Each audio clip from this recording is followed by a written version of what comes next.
to give a warm welcome to all of you. Really, I am just delighted to be here.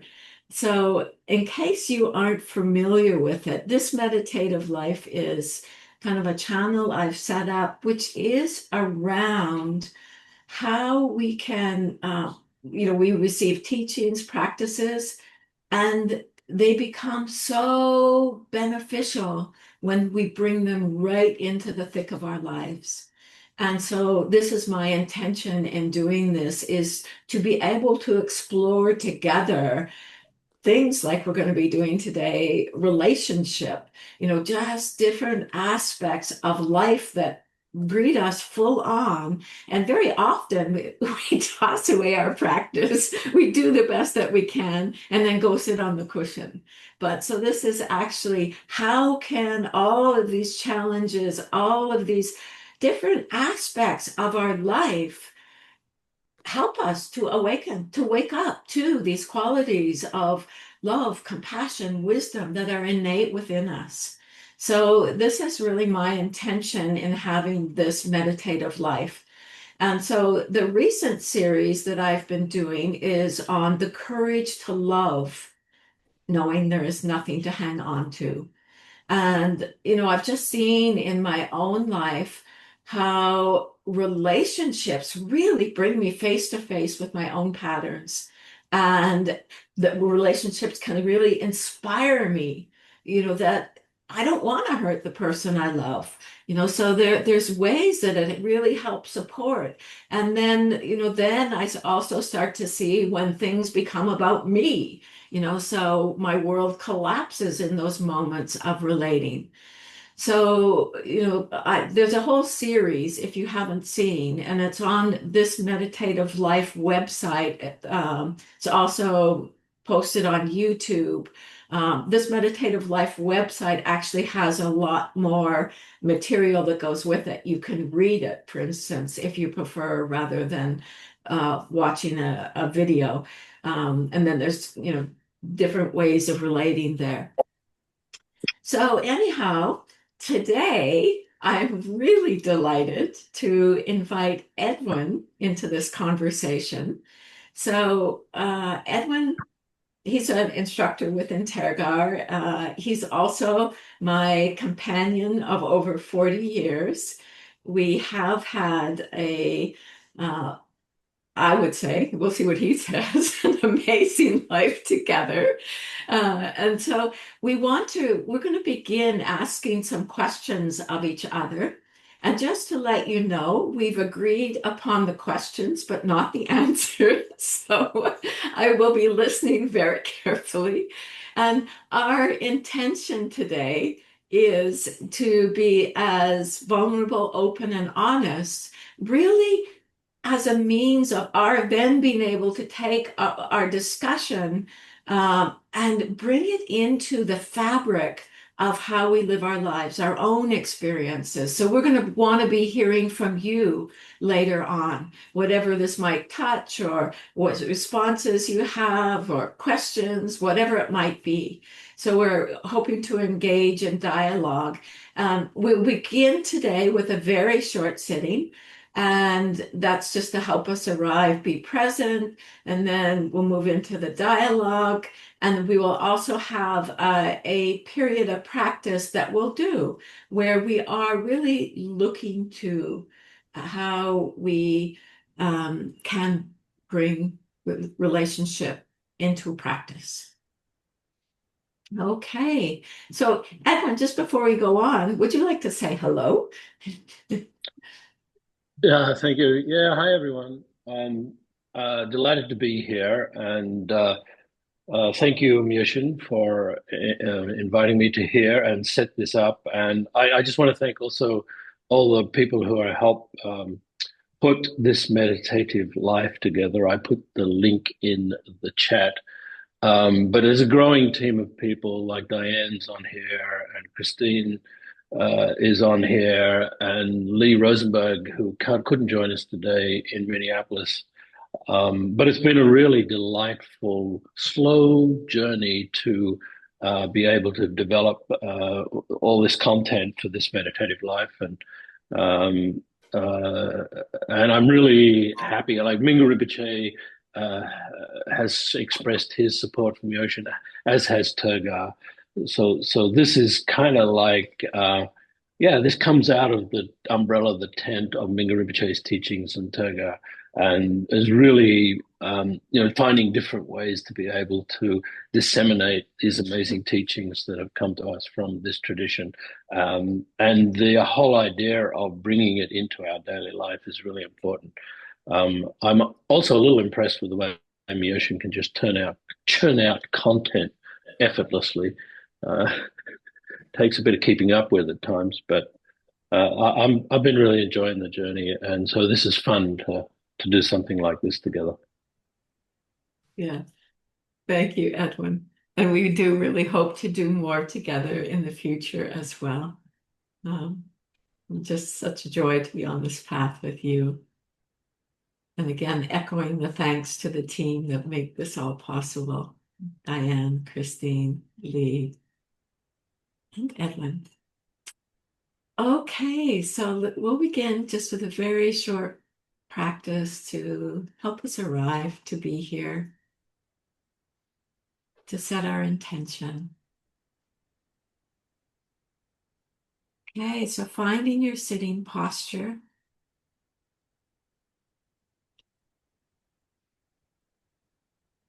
allowing your body to be supported by the earth.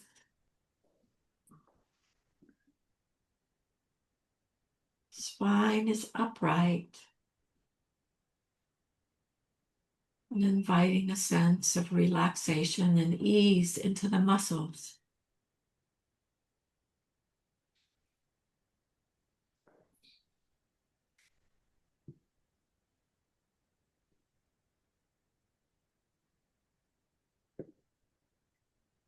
And then taking a moment to reflect on how relationships may be a part of your motivation to practice.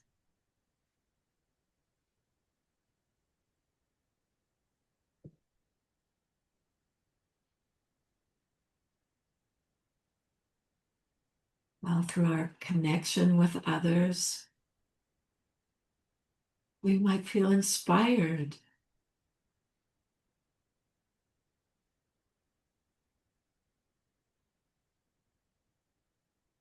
to be kind, respectful, warm.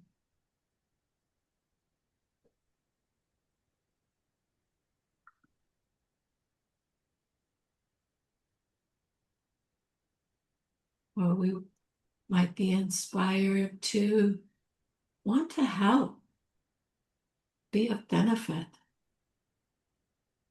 rejoice.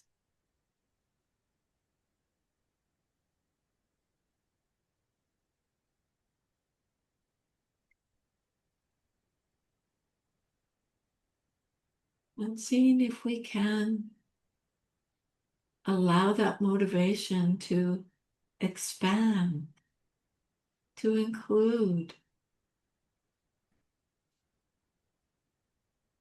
wanting to be of benefit to all beings.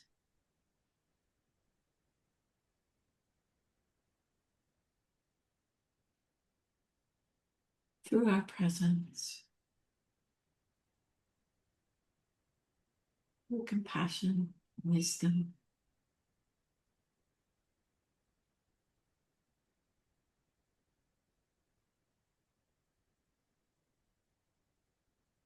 and entering into this session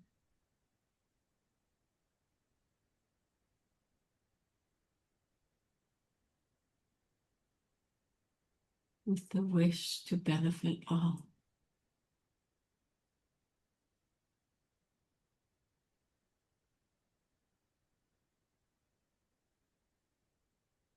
And then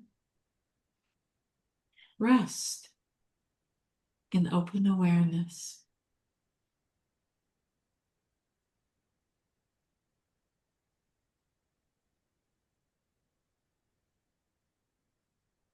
Just let everything be just as it is.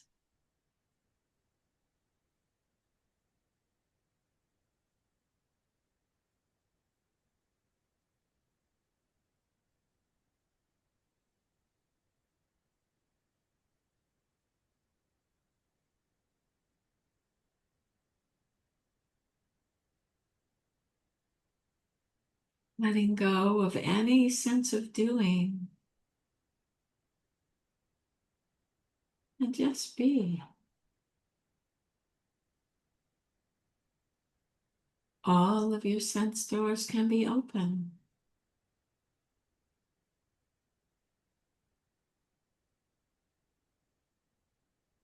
And just awareness, knowing, being.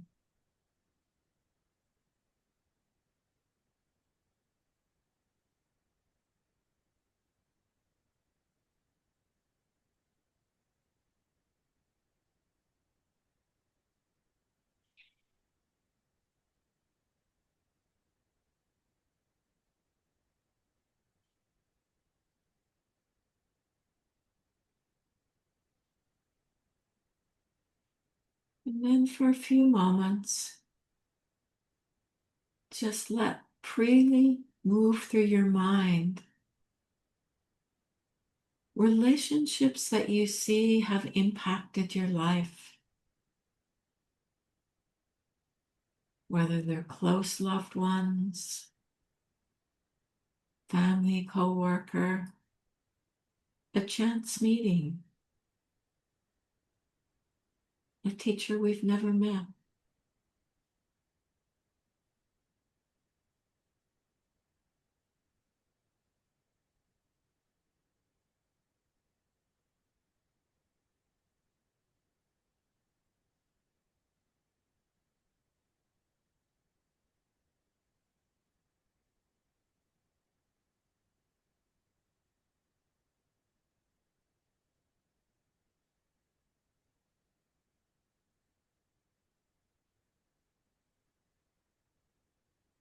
Just seeing how our life is made up with a tapestry of relationships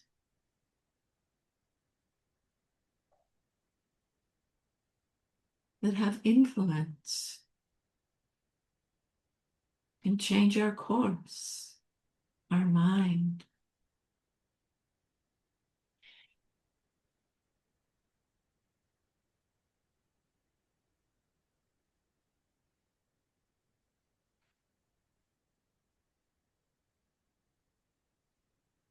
And then again, rest in open awareness.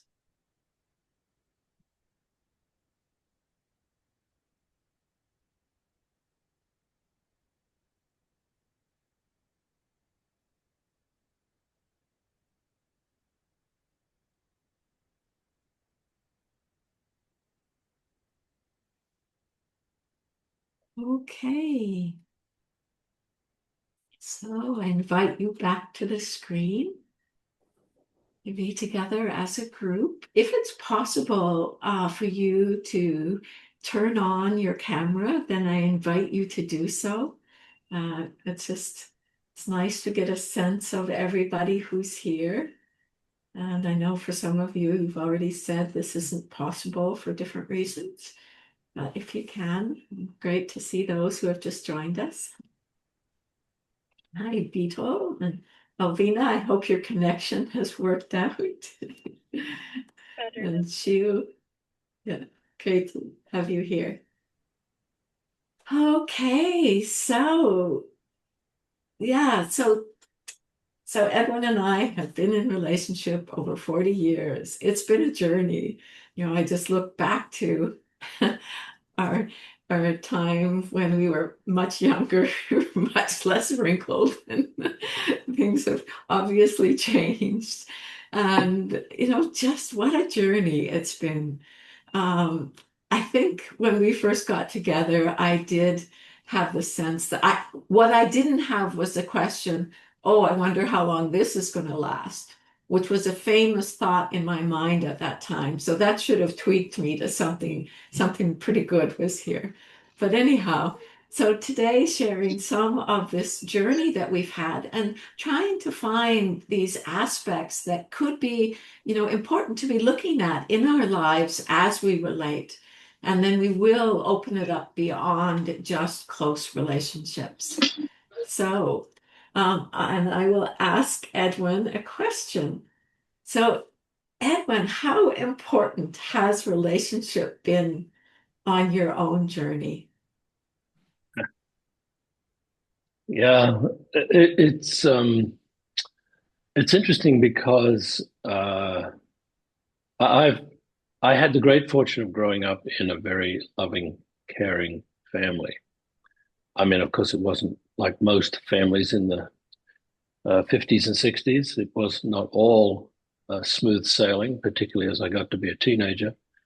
Um, but as with more distance in time, in retrospect, I actually have my gratitude for the love and the care of my familial setting has grown. And in taking some time to reflect on it, I realized too, it wasn't just the nuclear family. I grew up with my mother's parents in my backyard. My mother and father were both one of five or six, seven siblings. So there was although none of my mother or father's, or few, only one of my mother's siblings lived nearby, and none of my father's siblings. We still were quite close. We would get together every year with uncles and aunts and cousins. Um, and so the sense of family, the sense of connection, the extended cast of characters was really strong. And then even like in the town I grew up in, we were very close with the next door neighbors, the family. Um, the man next door was a very good friend of my father's. My mother was very close friends with a lot of people. So relationship connection was a big part of my life. And anybody who knows me knows that I'm a people person, right?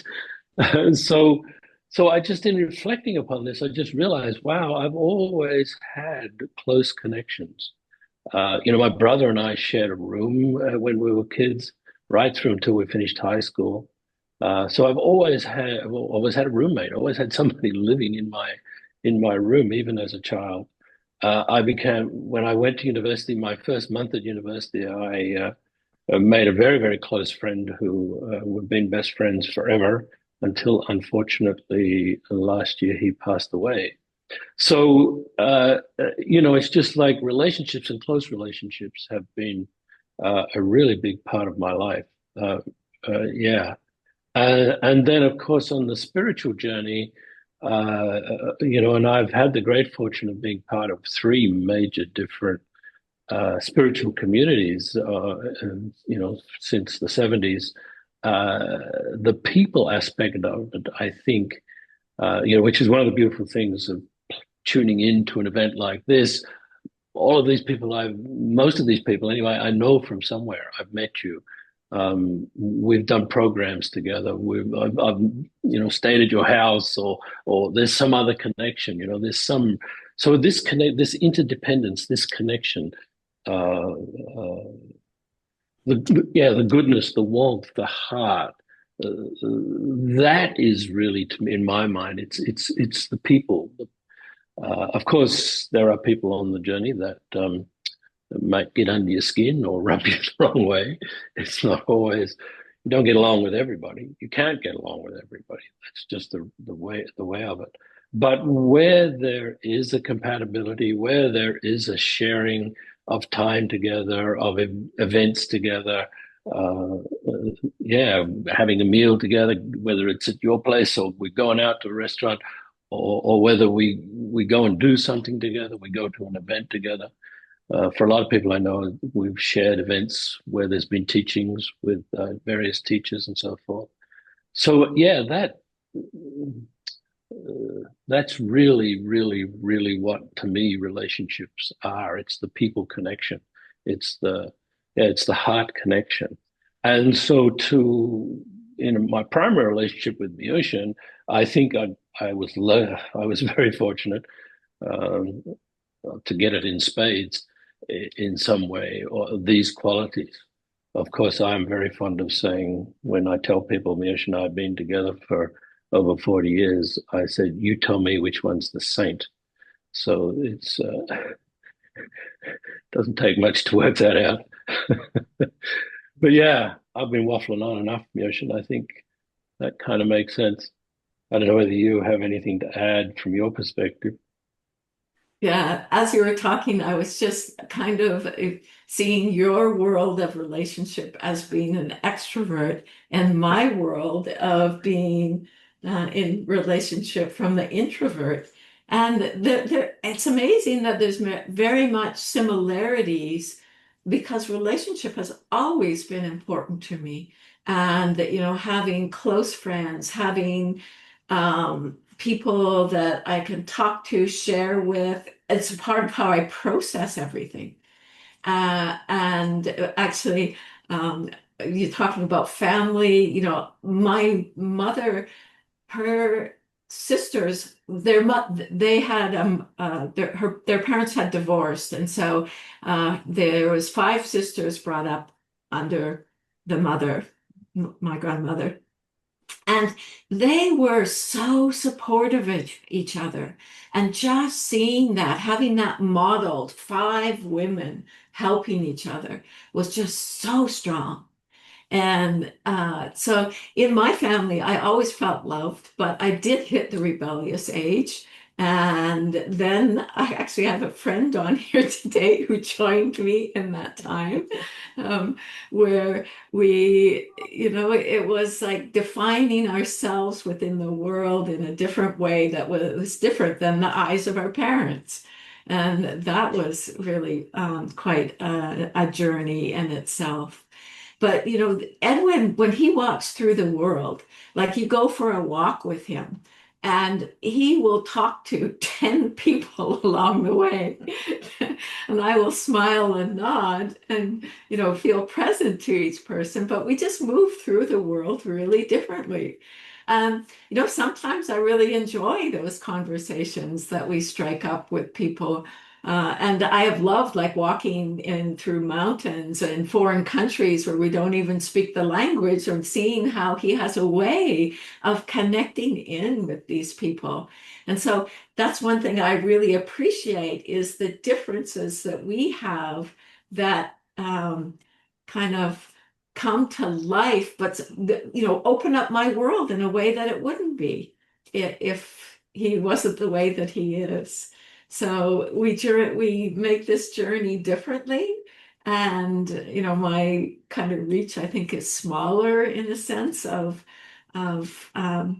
but it's still there. And yeah, I appreciate it.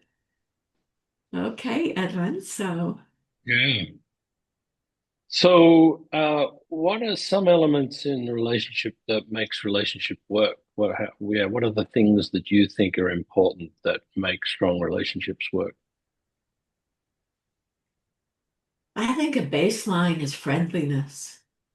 Whether it's a close person, closest person, if we're seeing them only through romantic eyes and experience, that can be shattered so easily. But when it's somebody we can talk to, we can share with, and this goes for all relationships, like friendliness, that there is an aspect of respecting the other person for who they are rather than who we'd like them to be. That often we have these expectations of people and frame them in a certain way, and then they don't match up to that, and then we're upset with them. So, just having that respect. And I know that it's been challenging for me at times within our relationship when Edwin might do things differently or have a different view. And it's like, it confronts me in my own belief, and it also depending on my attachment to how I think something should be done, can also create a dynamic there that is really important for me to be with. It's not that I want to dismiss that, but it's like, how can I be interested and curious in this place where there is difference? So, just that sense of curiosity and interest in where we are different. I think is really important. And then being able to let go when we do get, in life, life moves fast, right? And so in the busyness, the complexity, habituated patterns come forward. We do something we wish we hadn't. They do something. To be able to just let that be, to see what's to be learned from it and move on. So being willing to forgive as well. So friendliness, respect, willingness to forgive, having curiosity. These are some elements that come to mind for me. Yeah, I think it's also finding common interests. I think that's one of the things that uh, there are certain things that Miyosh and I both have that are interests, particularly nature, travel, getting out into getting out into nature. It's funny, we just did a camping trip a few weeks ago in Western Victoria for a week before we taught a retreat near Melbourne, and we when in our youth we both did a lot of backpacking, not together, or some we did in Nepal a bit at one point. But at this age, we're no longer able to carry. We're now no longer able to carry heavy weights on our back for the day, but you can still take a day pack. And it was really funny. We commented this time when because we'd always pack a picnic lunch for our day hikes, and we realized when we were camping this time on one of our picnic lunches that we always pack the same thing, some sort of cracker, right? We've got avocados, slices of cheese, a tomato.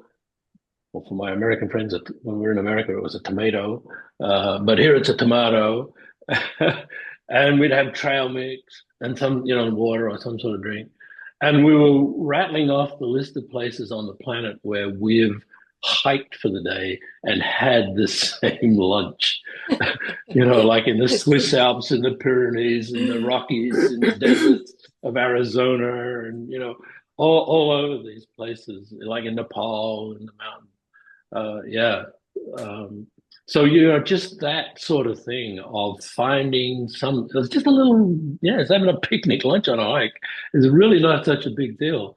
But it was like there's this common thread over 40 years together. How many times have we sat down somewhere in the mountains or somewhere on a beach um, and, in Costa Rica or somewhere and done this together somewhere in nature? So, yeah, sharing things like that, those little rituals, make it work in some way. That's kind of weird. Yeah. So I guess it's also worth talking about the aspects of the relationship that we find challenging. Not always, as Minga Rinpoche says, it's the stock market. Life is the stock market. It goes up and it down. So it's not always highs, although clearly the highs are really important. There also are some things that are really challenging, Myoshin. What do you find has been challenging? Yeah. Well, I think at times I've been confronted, or, it really takes me deeper when you might want to do something and you'll be gone from my world. It affects me. Maybe, I even remember at one point it seeming like, oh, maybe this is a parting of the ways. And I think in those moments, but the desire to hang on, no, I want this. And I think what has been so rich for me is when I can see through that pattern and look at you and think, no, I want you to be happy. I want you to flourish. If that's what you need to do, please do it. And so, that's just one place where I have felt that it can be hard. And yet I have seen so much richness in both from both our sides of our letting go of that sense of being together in all the time. So uh, that's one piece. I'd be interested to hear one from you. Yeah, I don't think it's any secret for those of us who know Myoshin and known us for a while. Um, we both have, each of us at different times, done long retreat. But Myoshin was the first one that went down the retreat rabbit hole uh, some time ago, in the early 90s. She had been not well and went and did a 4 or 5 day retreat over an Easter weekend. And it really kind of helped her, or yeah, it was really beneficial for her health at the time. And so she thought, well, if 5 days retreat can do this, I'm going to go on longer retreat. And so she disappeared for a month and then for another 3 months. And it was at a time we hadn't been together all that long, I don't think, maybe 4 or 5 years. Or maybe a little bit more than that. It had been a while we'd been together. And anyway, and we were living in a situation where I was doing a fairly stressful job. And just having her gone for a long period of time, I found really challenging. And what I found most challenging was I found like I was two people. I was me alone at home. And then when she came home, I had to be somebody else, or I chose to be somebody else. Uh, I'd really noticed when I'm living by myself, I tend to have a little OCD tendencies. So I knew where everything was in the house. Um, I knew what needed cleaning and what had been cleaned and what hadn't been cleaned. When Myoshin came home, it was like, sheesh, chaos just landed. What's that pile of stuff there? You've been home for a week. How come the bag's not unpacked? All this sort of stuff. That's funny. Yeah. So, it still goes on. But, that's where I think too, learning to see these sort of things and see how your mind kind of reacts or relates to these sort of things, and learning how to appreciate and seeing the uniqueness of this being I'm living with, and celebrating the uniqueness. One thing's for sure, I'm not going to change her. That didn't appear to be an option very quickly. She was not redeemable. Uh, so I had to learn how to accept her for who she was.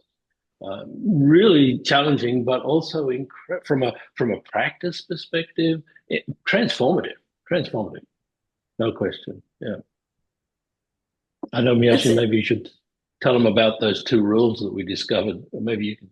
Anyway, whatever you're Oh, going to say. okay. Sorry. Yeah.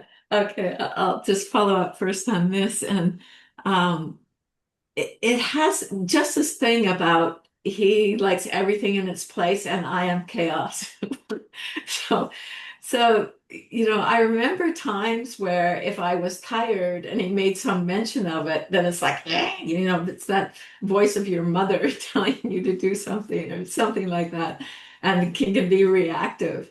But to watch over time how that has become so much lighter, so much easier. And often now we just crack up about our differences here.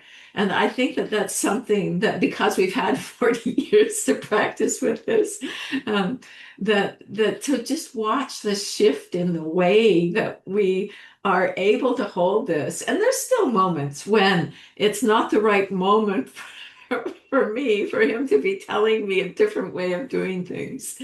But I also, it's like we start to, I see that we don't hang on to those moments where there is friction in the same way. I'm reminded of scientific research on pain with meditators and non-meditators.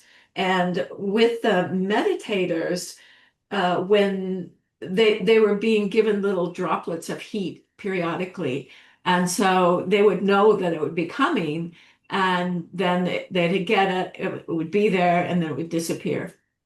And with the meditators, they found that there wasn't much anticipation. When it was there, it was fully there. And when it disappeared, it was gone. Whereas for the non-meditators, there was anticipation, there was the pain, and then there was the remembering of the pain. So it was a much bigger event. And, that's where I see more in our relationship. We can have moments of explosion and then they're gone, so it, it's like all of these patterns, these little things, they are incredible to use as the opportunity, not just to have it be my way, but to really look at the mechanisms, the stickiness, the holding of beliefs, views, um, wanting to control, whatever it may be. That it's so wonderful in that. And so Edwin pointed to there was a point in our lives where I noticed so many of our friends were getting divorced or separating. And I just thought, why aren't we? Why do we seem to be doing okay? And so we came up with two rules that seemed like they were there, but they'd never been spoken. And one was, don't try to change me. Just we are who we are. We've come, we're this package, and we don't need to try to change the other person. And the other was, don't dump on me. That just that respect that, yeah, I'm frustrated today, but I don't have to take it out on you. That we really own our emotions, that the other person is not responsible for our emotional world. We can share from our emotional world, but when we actually dump on other people around us that we care for, and that tends to be where it's easiest to do, all the filters are gone, and we just, but it creates so much suffering. And so just being able to really be with those emotions in ourselves seems really important. Anyhow, so. hmm. Anyway, would you like to say something about what some of the joys are in relationship? Yeah, it's interesting. I think we've already talked about some of, like our little picnic lunches uh, and so forth. Uh, but certainly the shared, um, where we share things together. We're really fortunate to be living in a beautiful place right now. So every day we're going for a walk. And depending on which way the wind's blowing, find the walk that's out of the wind, or a headland or a beach or something. Although one of our mostest favorite local walks just got destroyed with a super high tide, lifted a boardwalk around the lake, which is, we haven't even been to see the damage yet. But anyway, so finding things to do like that is really important. Also, our journey together in the Dharma, I think, has been really quite, uh, yeah, very, very rich, rewarding, supportive. Just to have the Dharma, the practice perspective as a lens through which to see your world, both your own personal stuff as well as the stuff of others, and to see how it plays out in relationship. Like, and it depends, because having practiced both of us in different Buddhist traditions, there are many different ways of looking at uh, and different practices that we've done, and there are also some very common themes.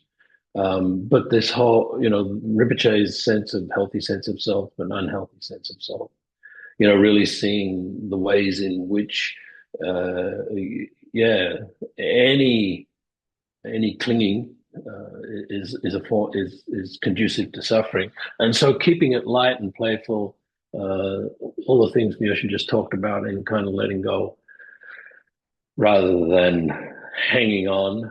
I do, and even noticing the mind. Uh, a lot of my tidiness is obsessive. And the mind that likes to be tidy it's tight. It's really tight. It's really obsessive. Um, I know I got it from my mother. So whether it's a personality thing or whether it's a genetic thing, I don't know. But a mind that really is fixated on things being a way that they should be is really painful. So just having the Dharma to show you that, to teach you that, to know that when the mind collapses, you're going to suffer. And so then what are all these practices to keep the mind open and light and playful and joyful and see the positive, see the good qualities, the wholesome qualities of life. That's been a lot of fun. Um, yeah, the other Miyoshi and I, for some crazy reason, I'm never more happy than when we're hanging out in each other's pocket, like traveling, just hanging together, doing things together, which is kind of really weird. It's always been like that. Um, yeah, so yeah, when we've traveled together, and even in road trips, plane trips, kind of weird, isn't it? How easy it is to just sort of be on the road together. I don't know what other. Just trying to think now about. It's mainly about what the things we share, the things we enjoy together, the Dharma, nature, travel, those sorts of things are really the highlights, the joys that are there. And caring for each other. And there was a time, of course, when we first got together, we should have been ill. That was a pretty important time too, I think, in giving me the opportunity to sort of care for her as I could. It's really interesting we're talking about not fixing the other, but that doesn't mean to say you don't care for the other when they suffer too. I think that that's really important. Uh, I I know at one point my daughter had a bunch of relationships where she thought her job in life was to fix. She found a guy that she really liked, but there was something wrong with him, and her job was to fix him. I kept trying to tell her it's never going to work. Hopeless cause. She finally learned, which is great. But yeah, I'm waffling on the ocean. Save me. I don't, but I think a joy is just in being able to laugh together. Uh, I'm reminded of when we went through. So we had been apart a lot. I was traveling a lot and teaching, doing retreats, as Edwin mentioned, or then he's off doing retreats. Sometimes he would travel. So we really spent a lot of years not so together. And then COVID hit. And when COVID hit, we were thrown together. That was our world, living together in this apartment that we had. And it was like, this will be interesting. How's this going to be? And what we discovered was this shared love of laughing, and that it really is kind of a basis of how we relate to each other. And it is actually written into our wedding vows going back years ago. We had one vow that was to help you to laugh when you get too serious. And I really hope on my deathbed, if Edwin happens to be there, that he can keep me laughing out the door, because I just find this aspect of humor so important. But that just the how to say having a close mirror has been really helpful because I do see the things I don't like, but also at times, it's just being able to celebrate, rejoice in goodness together. And that being on the spiritual path, not everybody has that, and I don't want to put that out as that's what you need, because there can be richness in the diversity, so it really is in our relationships looking to what this is, not what Edwin and I have, but what do you have? Whether it's your partner, whether it's your children, whether it's your best friends, whether it's your neighbor's dog, it could be anything. And it's just looking to see how that touches you in your heart. I think it's just so important and honoring and rejoicing in that because we can skip over that. We can skip over the good stuff just because we don't take those moments to appreciate. And so I think that feels really important to me. Yeah. It's interesting talking about the humor. Wasn't it Sonny Rinpoche said to you that you'll leave me when I lose my sense of humor? Yes, it did. Yeah. Yeah, it's been a big aspect. What's Okay. our? I just want to do a time check. What's our plan? There's one other subject that I did want to just ask you about. Maybe we could spend a little bit of time, and then we're going to open it up for people to, Yes, yeah, I'd love jump to in. get it open up, but go for Well, your last one. the one thing. So then, one last thing. We're not getting any younger, you and I, and I know that's true for a lot of fellow couples on the path. It's been really kind of fascinating, there we were living in America, working full time for Terga. We both sort of semi-retired, although we're still busy. We moved to Australia. We're aging, where health issues keep coming up. It's just a really interesting aspect of growing old together. It's a relationship, aging, and the sunset years, if that's the right way of putting it. And so I would just, yeah. What do you got to say about that, Myoshin? What do you think? Yeah. I think this is where a sense of humor is coming really helpful again. But yeah, it's really helpful being able to, I think it's a part of we get through the teachings of knowing this is the way things are. We can't preserve our youth, our youthful body, our youthful mind, even, just even watching the shifts and how the mind functions. And um, uh, so, that we have this base of understanding of impermanence is really helpful. And then, that being able to see it reflected in each other, it's not just me, you two are getting older. That's really helpful.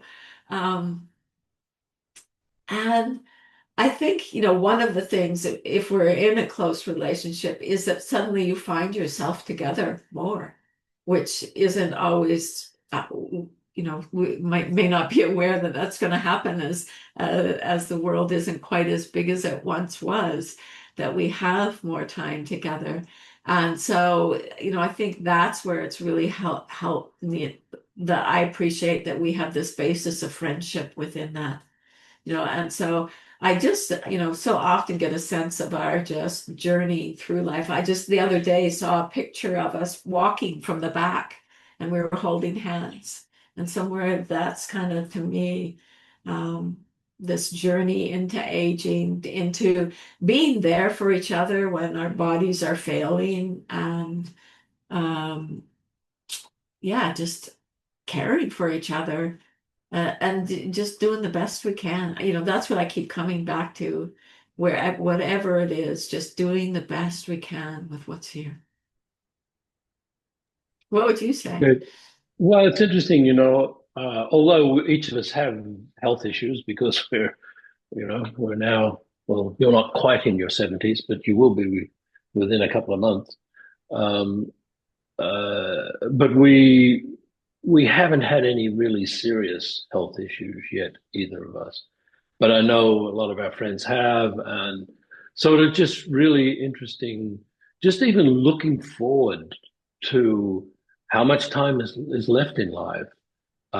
It sort of really clarifies and focuses the mind about priorities and what's important um, in a way that I didn't really kind of imagine would be so, visceral in some level, and a good thing.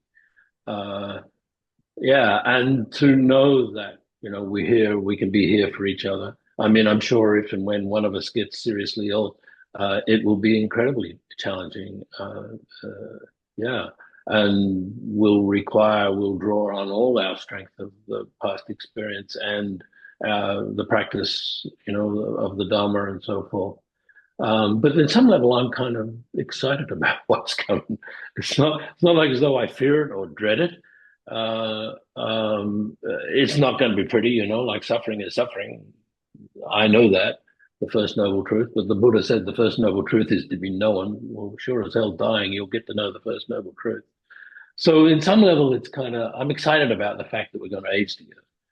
Having certainly our misspent youth is way behind us, but what we have is still very rich and full in some level, which I'm excited about. Yeah. Yeah. It's actually a common question that we bring up of, well, who's going to go first? Yeah, we don't know. I mean, actually, just to share this whole series came out of a moment where, my heart just felt wide open, and also that knowing the truth of impermanence. We just don't know. And that's, but we love anyways. It is when it goes difficult that there is great learning. Uh, yeah, and that it is so easy to move into blame. And that's something I look for in my own mind. Am I blaming here? That tells me that I'm really not sitting within the whole experience, that I've gotten caught in reaction. So that's a voice I look for, where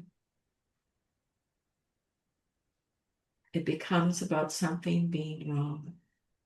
It's interesting to me. I'm really noticed like when there is disharmony of some sort, how my mind really kind of it gets in the back of my head, uh, plays the tapes play. He said, she said, whatever. Um, and there's some sort of, some level I want to fix it. Be nice if this, really like this to go away. I know, as part of my affable personality, I tend to then even gloss over it, put some icing on top, uh, which is really interesting. Doesn't really help because one tends to get on eggshells then, not wanting to upset. Um, but like the big deal for me is like that's where I really think that the loving kindness compassion practices are really really helpful. Far better to do loving kindness compassion for the individual than to try and fix them. Is from my experience. Yeah. I don't think I do very good either with uh, I feel Myoshin's much more maybe I should just shut up and let her talk. But I just wanted to normalize the fact that I don't find it easy uh, to directly speak with and address issues where when it's really really challenging. I would much rather avoid it. But I know Myoshin's much better at it. Tell us, Myoshin. And I think that this is just how we differ. Because for me, because a part of my processing happens in relationship, when there's something challenging, then it's almost like I feel like I don't have a choice. So it isn't any great stellar thing. It's just kind of the makeup of this habituated patterning. And so I think that then I do want to, what I have to do though, is to be able to recognize other people's patterns and know there might be a moment when I could healthily challenge Edwin on something, or I have to listen to hear, is this not a moment where I have to sit with my own unease of not being able to um, speak about this right in this moment? So, yeah. It's a really interesting piece. But I would also say too, I'm sure there's times where I avoid challenges in relationships in different ways. And a part of that is I can get caught. Is this the right thing to say something here? Should I let this be? Um, just get caught there. Yeah. That's great, Dorla. And that really goes actually to the heart of relationship in a way, in that, just as relationships, like all conditioned things, they come together, they're there when the conditions are supporting them to be together, and it's inevitable that change happens. And so to me, I've done several weddings and I always had to speak about impermanence. I just felt like I couldn't do it without acknowledging that this is the way things are. And I know it's not the favorite topic of people at weddings. They don't want to know about it, but fortunately they were practitioners. But yeah, so this is it. Like, and so often when that parting happens, like Dorla's talking about, that's where we go into blame and it should have done it differently, blah, blah, blah, blah. No, the conditions were there. We did our best. I mean, so often in life, we do our best. And yet, in hindsight, we look back, I could have done it much better. I shouldn't have done that. We get hard on ourselves. We get hard on others. But that's where, with the respect, the friendliness, the kindness, we start trusting that others are doing their best too. And so, this just feels so important. So I'm going to pass this over to Edwin, and he's going to lead a guided meditation for us. So yeah, let's just take this moment to connect to uh, this present moment, our bringing to mind our motivation for engaging in these practices.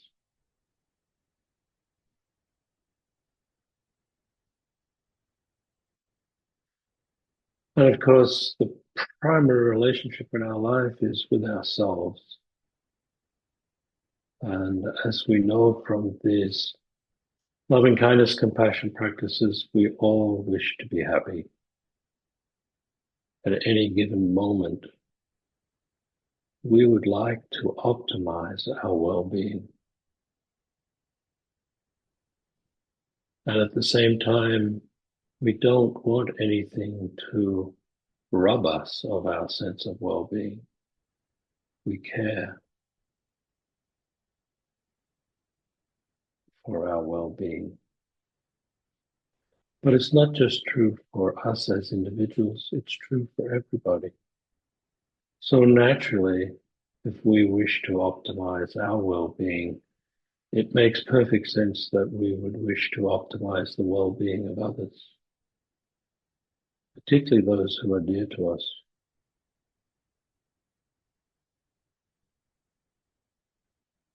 So bringing to mind primary relationship in your life, whether it's your partner or family, someone who is most dear to you, and sharing with them this sense of desire to optimize your well-being and their well-being.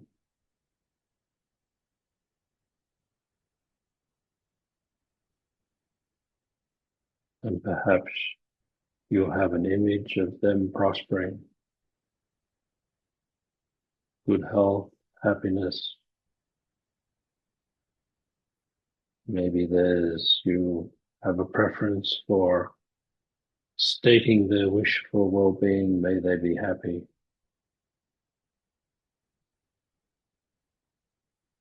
Maybe there's a sense of expanding your heart and sharing your well wishes with them as a feeling.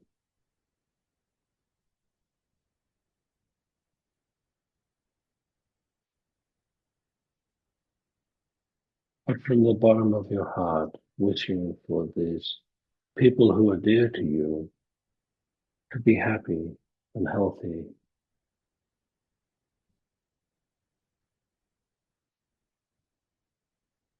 And then extending this wish for well-being to others who are close to you, in your family,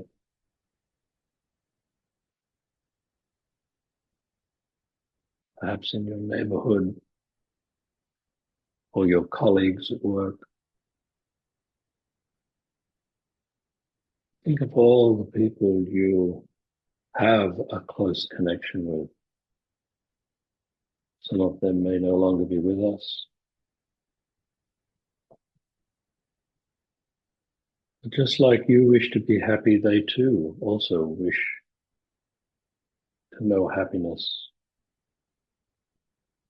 to be healthy, to be prosperous, to live a joyful life, a fulfilled and happy life.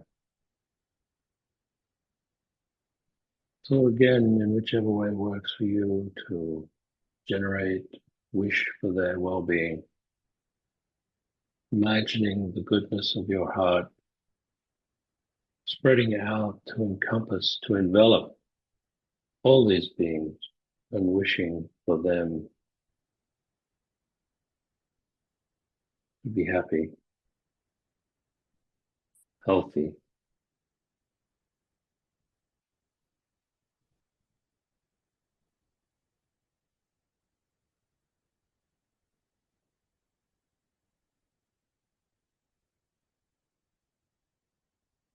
But our relationships in life are not just limited to those that we know well, those that we care for.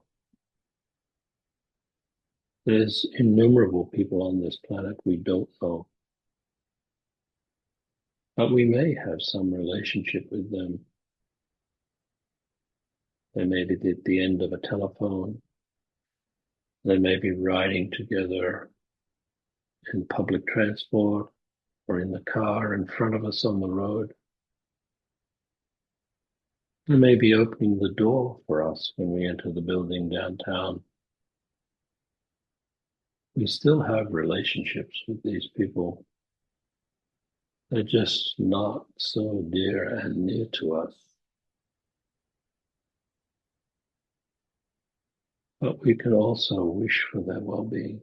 May they be happy.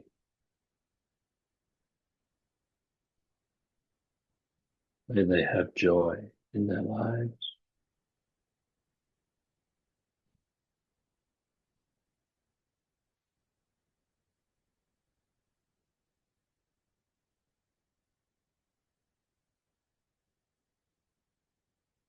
And then there are also people who we find challenging. Some of them may be very close to us in our family, our neighborhood, our work environment. There's always somebody in our life who we find challenging, but they too wish to be happy just like we do. And our relationship with them will be much more easeful, more joyful, run more smoothly if our connection with them is filled with love and kindness.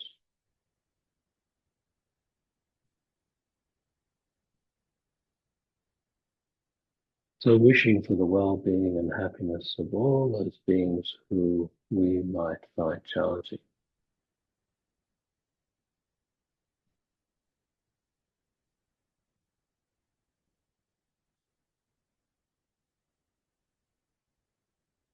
And so, of course, it makes perfect sense then that we include all beings, wherever they might be, in our sentiment of wishing well for them, because all beings wish to be happy.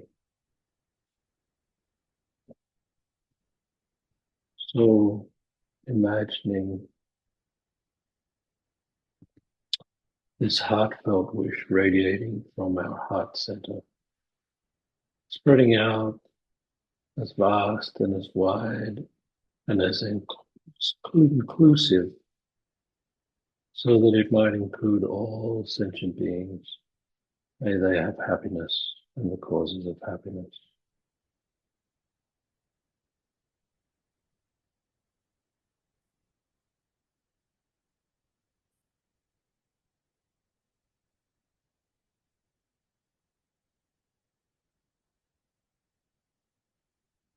Okay, so we are at the bottom of the hour, just about. Okay, well, Um, I would like to thank you, Edwin, for being here today, ah, and all of you for joining us. And just to let you know that the follow-up to this is going to be around difficult relationships, and we'll be looking through the lens of interdependence. That's something that I've just found so helpful in my own life. So stay tuned for that.